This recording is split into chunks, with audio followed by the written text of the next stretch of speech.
Perfect. Yeah, it actually helps us sync the audio in post-production. Kind of funny. Gotcha.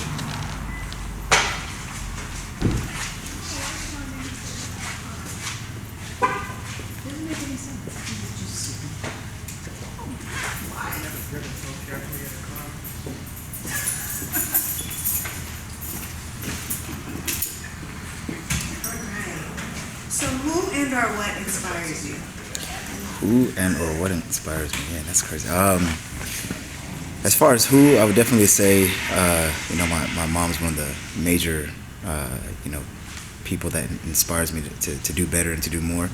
I also, it's interesting because I also think I inspire myself. The reason why I say that too is because I tend to compete with myself, right? So I want to achieve something more. I want to do something better. I want to continue to excel.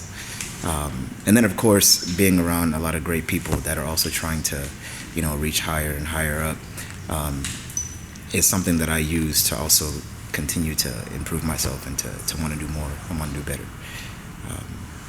I think that pretty much sums that up. Okay, so when was the first moment you remember embracing your identity as a king? I think the king concept is something it's in progress, right? I don't necessarily think that I'm a king like that. For the sake of what Willie has done here, I think it's great, but I still think it's always a work in progress. I also think that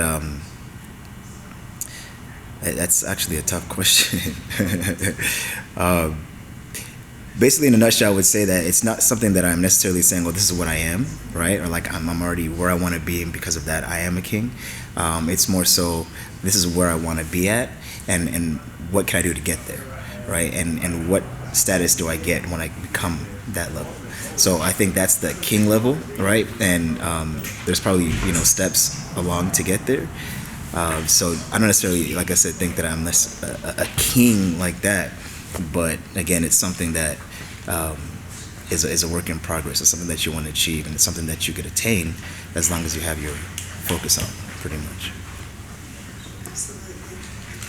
Okay, so can you share a moment when you personally felt discriminated against for being a black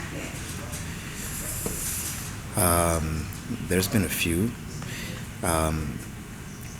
I think, when I was in junior high, I remember this girl, her name was Julie Dobney, as a matter of fact. I remember this girl. She happened to say the N-word, right? And I don't know what came over me, but I kicked her, right? I had steel-toe boots and everything. I just kicked her. I literally kicked her.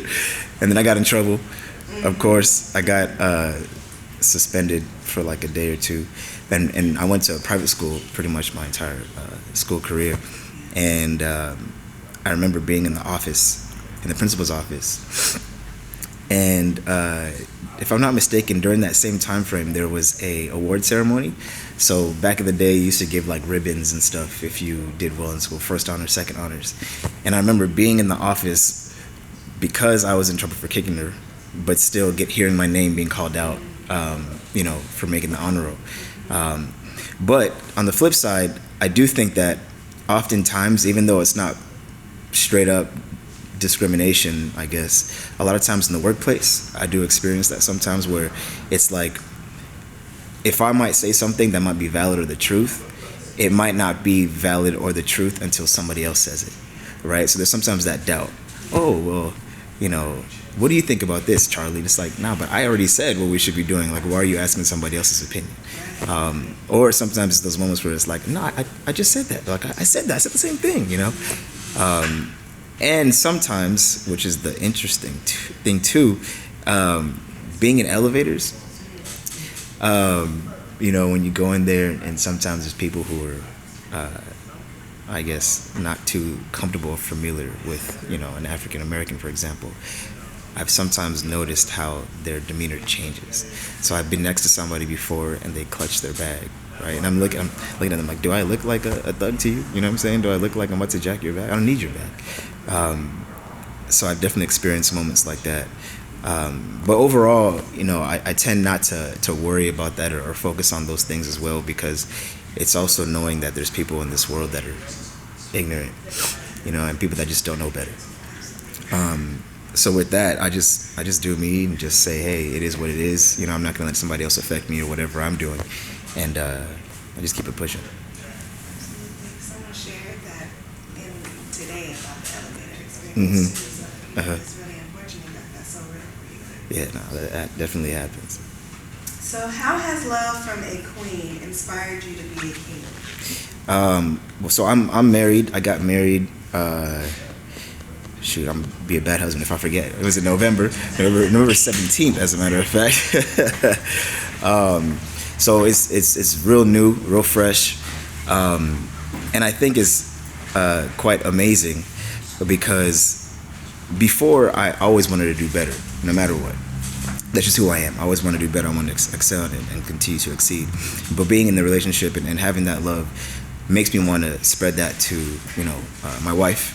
I also have a daughter. She's 9 months old, and in having that relationship with the two of them and being around that and feeling that love, right? It always makes me want to do better. It always makes me want to do whatever I can to make sure that they're good, make sure that I can provide for them, and also to inspire them that they don't necessarily need, they really don't need a man, right, to be able to function or to have to depend on, right? So the love that I have, or that I receive, I should say, from my wife and even from my daughter, even though she doesn't necessarily know what she's doing at this moment, definitely is something that I've used to continue to drive and to push harder, even more, and to be able to ensure, again, that I can provide for them in any way possible. And then also, I think it helps me to also know how I treat other women too, right? Like, it kind of puts things into perspective, whether that's going to be my mom or people that I interact with on a daily basis, or people that I meet, maybe going out or whatever it is. It makes me want to ensure that whatever conversations that I have with them, are respectful, they're cool, positive, because that's just how it should be, no matter what. I think that sums that up too. Yeah. Thank you. That's it. Oh, shit. All right. Perfect. Cool. Thank you. Thank you. Very good. Thank you. Sorry, TJ.